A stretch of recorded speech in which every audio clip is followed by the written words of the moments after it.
भयंकर कोहरे और कड़कड़ाती ठंड के बीच आधी रात के समय भीमा कलुआ के खेत में लकड़ियां जलाए हुए बैठा था।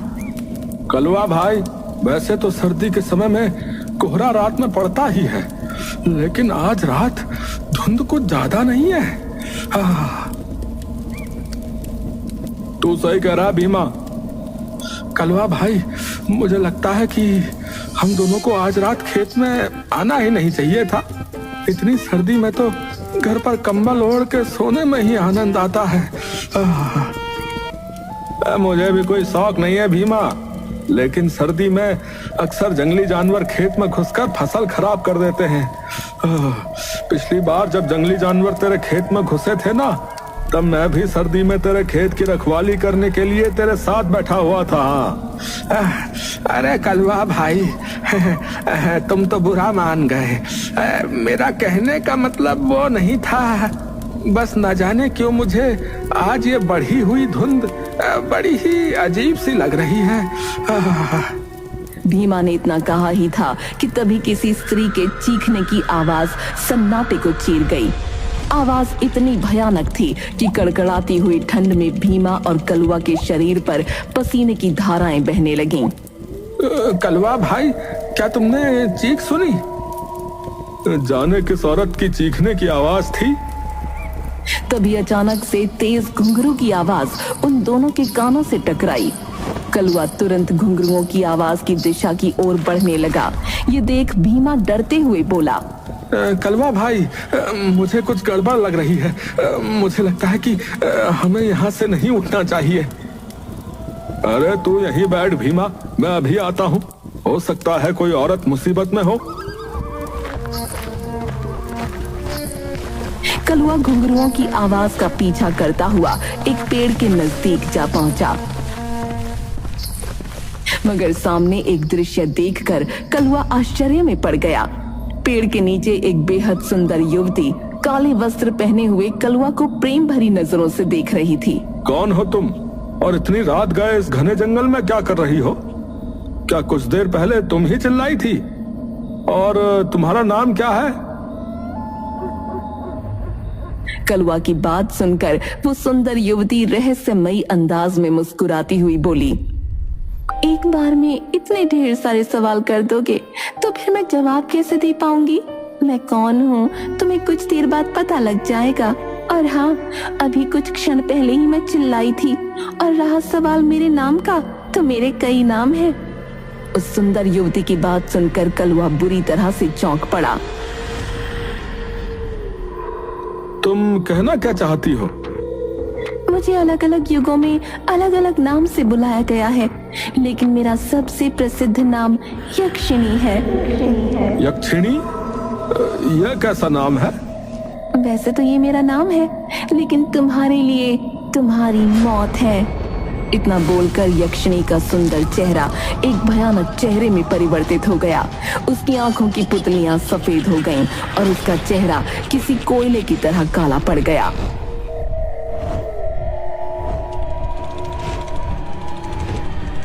अचानक यक्षिणी ने अपने पंजे कलुआ के सीने में गाड़ दिए। कलुआ की दिल दहला देने वाली चीख जंगल में गूंजने लगी। कलुआ की चीख सुनकर भीमा बुरी तरह से घबरा उठा। ये तो कलुआ भाई, ये तो कलुआ भाई के चीखने की आवाज है। इतना बोलकर भीमा कलुआ की चीख की दिशा की ओर दौड़ने लगा। कुछ ही देर में भीमा ने देखा कि कलुआ की लाश झाड़ियों में पड़ी थी।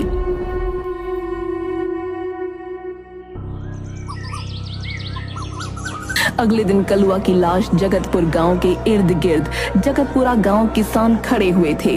उनमें जगतपुर गांव का ठाकुर विक्रम भी था। ठाकुर विक्रम डरे हुए भीमा की ओर देखकर बोला, जहां तक मुझे पता लगा है तो तुम अपने मित्र कलुआ के साथ उसके खेत की रखवाली कर रहे थे, और तुम कह रहे हो कि तुमने देखा ही नहीं कि तुम्हारे मित्र को कौन मार कर चला गया। ठाकुर साहब, मेरी बात का विश्वास कीजिए। मैं और कलुआ बातें कर रहे थे कि तभी हम दोनों के कानों में किसी औरत की चीख टकराई। चीख सुनकर जो है कलवा भाई चीख की दिशा की ओर चल पड़े।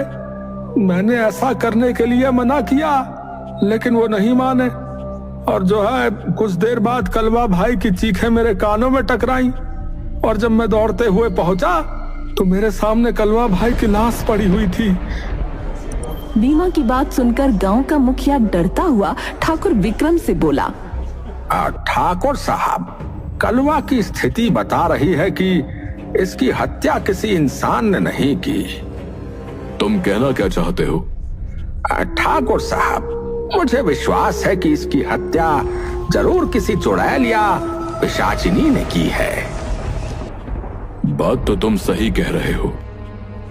जब मैंने कलवा की लाश को पहली बार देखा तब मुझे भी यही लगा था, लेकिन तुम चिंता मत करो, मैंने एक साधु महाराज को यहां पर बुलवाया है जो कुछ ही देर में हमारे गांव में आ जाएंगे। इतना बोलकर ठाकुर विक्रम अपनी हवेली चला गया।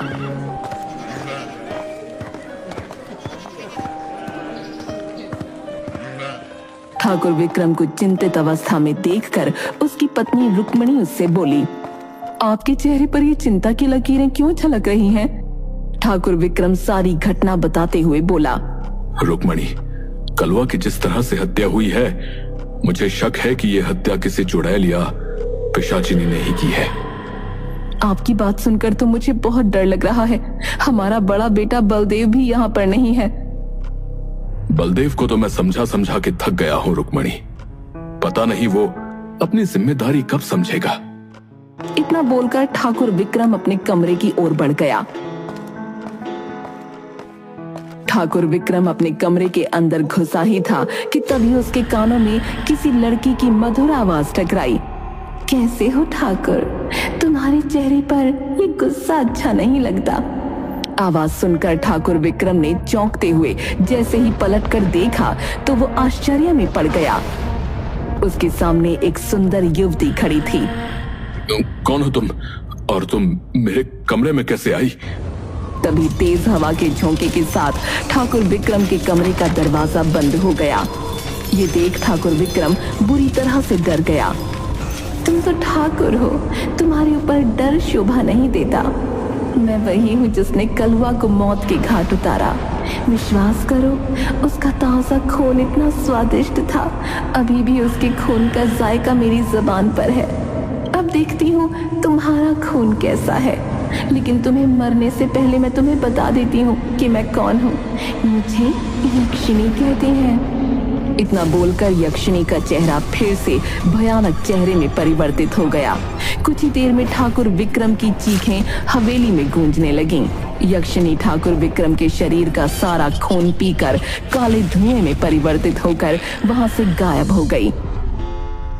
अपने पति की चीख सुनकर रुक्मिणी जैसे ही अपने कक्ष में आई, अपने पति की भयानक अवस्था में पड़ी लाश को देखकर बेहोश हो गिर पड़ी।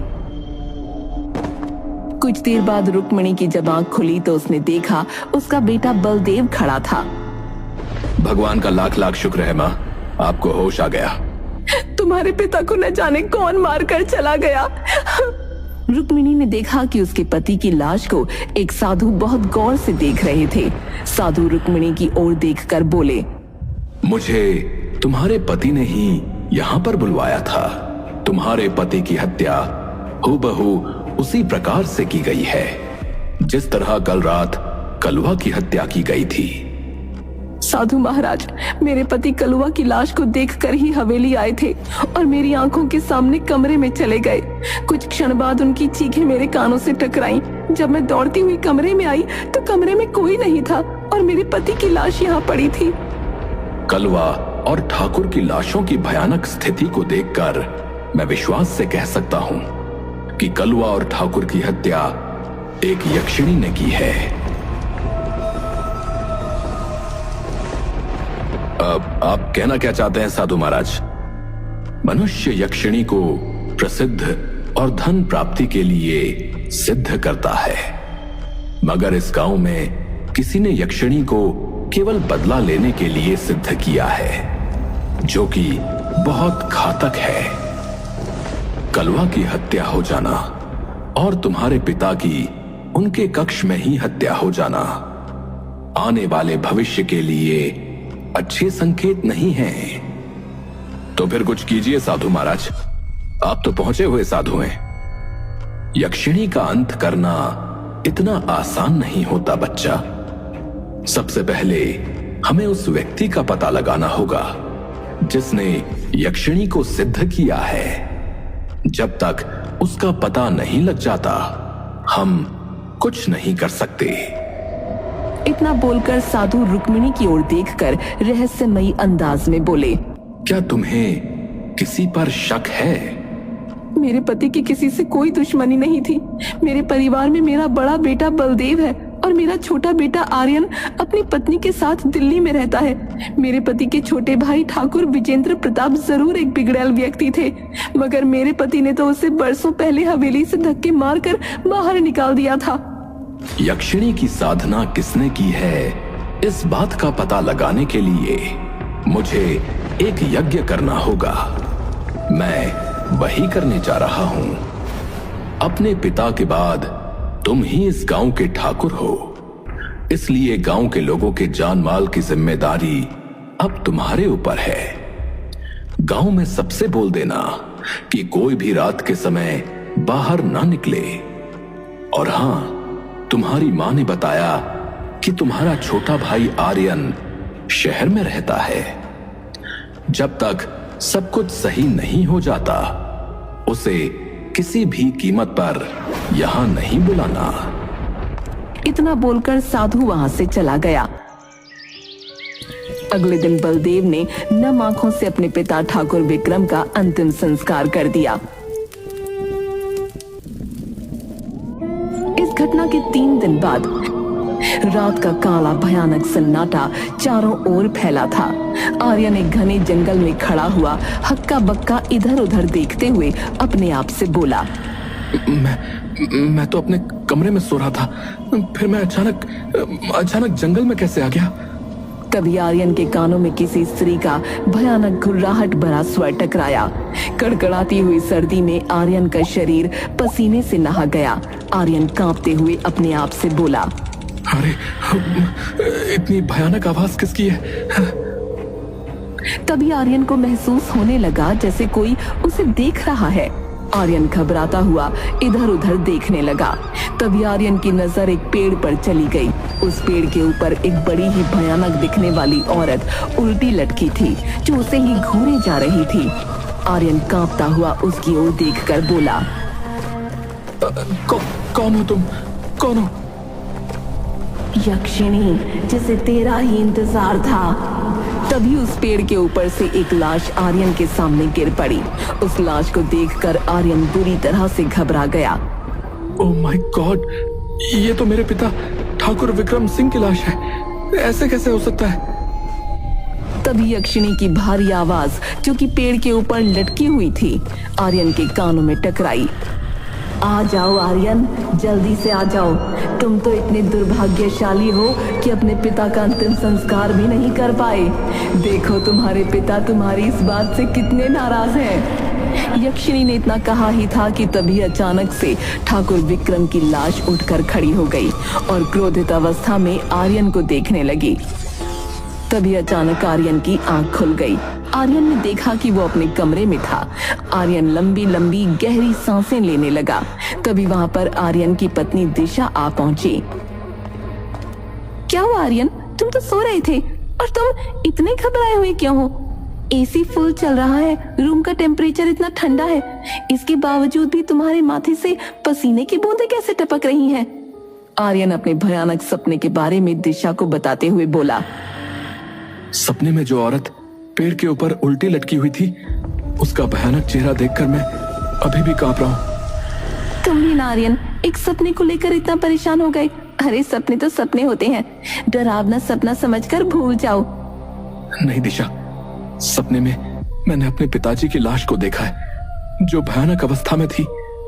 ऐसा लग रहा था जैसे कि मेरे पिता को किसी ने चीर फाड़ कर रख दिया हो। और 3 दिनों से मैं पिताजी को लगातार फोन कर रहा हूं, मगर वो मेरी कॉल रिसीव नहीं कर रहे और ना ही मेरी माँ। न जाने क्यों मुझे कुछ गड़बड़ लग रही है। कम ऑन आर्यन, हम दिल्ली में रहते हैं, अमेरिका में नहीं, और जगतपुरा गांव यहाँ से केवल 6 घंटे की दूरी पर है। अगर तुम्हारा मन घबरा रहा है तो हम आज ही चलते हैं। कुछ घंटे बाद आर्यन की कार एक पहाड़ी इलाके की सड़क पर दौड़ी जा रही थी। दिशा आर्यन की ड्राइविंग सीट के बगल में बैठी थी। अब यहाँ से कितनी दूर रह गया है जगतपुर गांव? अब बस हम पहुंचने ही वाले हैं।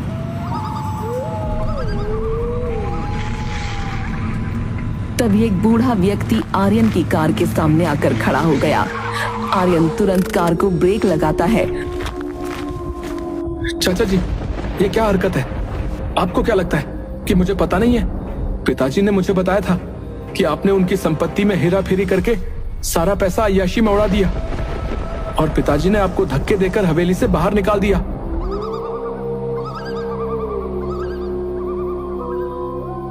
अब मेरी बात सुनो आर्यन, मेरी बात सुनो। मुझे कुछ नहीं सुनना, हट जाइए रास्ते से। मुझे आपकी शक्ल भी नहीं देखनी। इतना बोलकर आर्यन अंदर बैठ गया और कार को अपने गांव जगतपुरा की ओर दौड़ा दिया। तुम तो बता रहे थे कि तुम्हारे चाचा जी को तुम्हारे पिता ने हवेली से बाहर निकाल दिया था, फिर वो तुमसे क्या बात करने आए थे? हाँ, निकाल दिया था। मुझे उनकी कोई भी बात नहीं सुननी।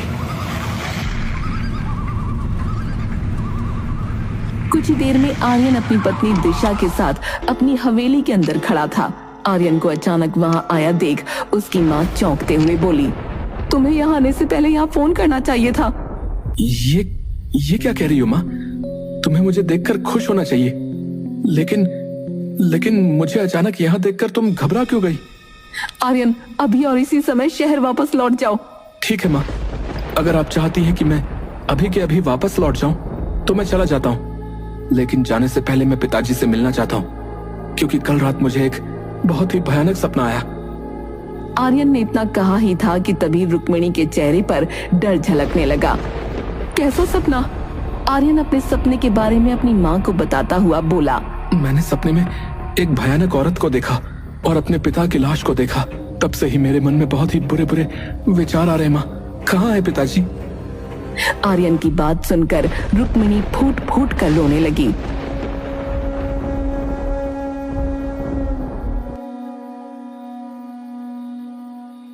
आर्यन, तुम्हारे पिताजी 3 दिन पहले इस संसार को छोड़कर चले गए। किसी ने उनकी बड़ी ही बेदर्दी से हत्या कर दी। ये सुनकर आर्यन और दिशा बुरी तरह से चौंक गए। ये क्या कह रही हो माँ? पिताजी की किसी ने हत्या कर दी और पिताजी 3 दिन पहले ही इस संसार को छोड़कर चले गए, और आपने मुझे बताना तक गवारा नहीं समझा। साधु महाराज बोलकर गए हैं कि इस गांव में कोई भी सुरक्षित नहीं है। हमने इसी डर से तुम्हें यहाँ नहीं बुलाया। बेटा, खतरा अभी भी टला नहीं है। वो भयानक बला अभी भी इस गांव में टहल रही है। तुम यहाँ से अभी वापस चले जाओ। तभी आर्यन को कुछ याद आ गया। माँ, यहाँ आते वक्त मेरी कार के सामने अचानक चाचा जी आकर खड़े हो गए थे। मुझे तो तुम्हारे चाचा जी पर ही शक है आर्यन, क्योंकि वही तुम्हारे पिता से बहुत ज्यादा जलते थे। तभी वहां बलदेव आ पहुंचा। बलदेव के आते ही दिशा रहस्यमयी अंदाज में रुक्मिणी से बोली, सुना है कि यक्षिणी जिसके पीछे पड़ जाती है वो चाहे कितनी भी कोशिश कर ले, यक्षिणी उसका पीछा नहीं छोड़ती। अगर यक्षिणी आर्यन को मारना चाहती है तो उसे मरना ही होगा। ये सुनकर रुक्मिणी और आर्यन बुरी तरह से चौंक पड़े। अचानक दिशा का चेहरा यक्षिणी के भयानक रूप में बदल गया। कौन हो तुम? मूर्ख इंसान, तुझे क्या लगता है कि शहर से यहाँ तक तेरी पत्नी साथ आई है? तेरी पत्नी को तो मैं कल रात में शहर में ही मार चुकी हूँ। चाहती तो तुझे भी मार सकती थी, लेकिन मुझे आदेश दिया गया था कि तुझे उस व्यक्ति की आंखों के सामने मारा जाए जिसने मुझे सिद्ध किया है। आखिर किसने तुम्हें सिद्ध किया है? तभी वहां पर वो साधु आ पहुंचा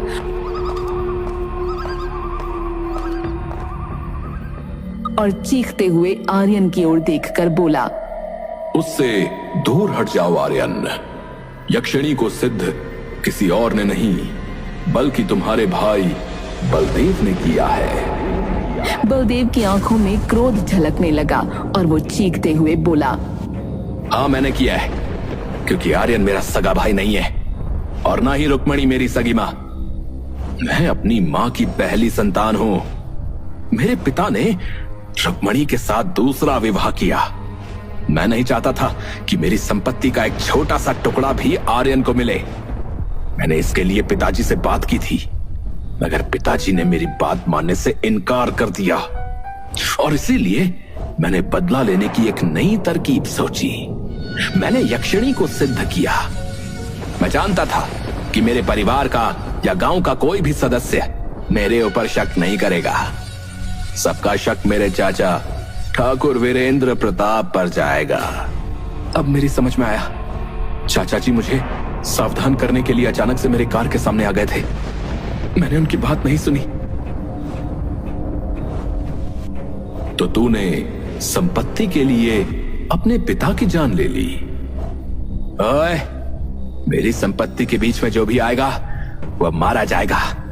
मैंने यक्षिणी से सौदा किया था कि वो मेरे दुश्मनों को समाप्त करेगी और बदले में वो मेरे सारे गांव वालों को मारकर उनका खून पिएगी।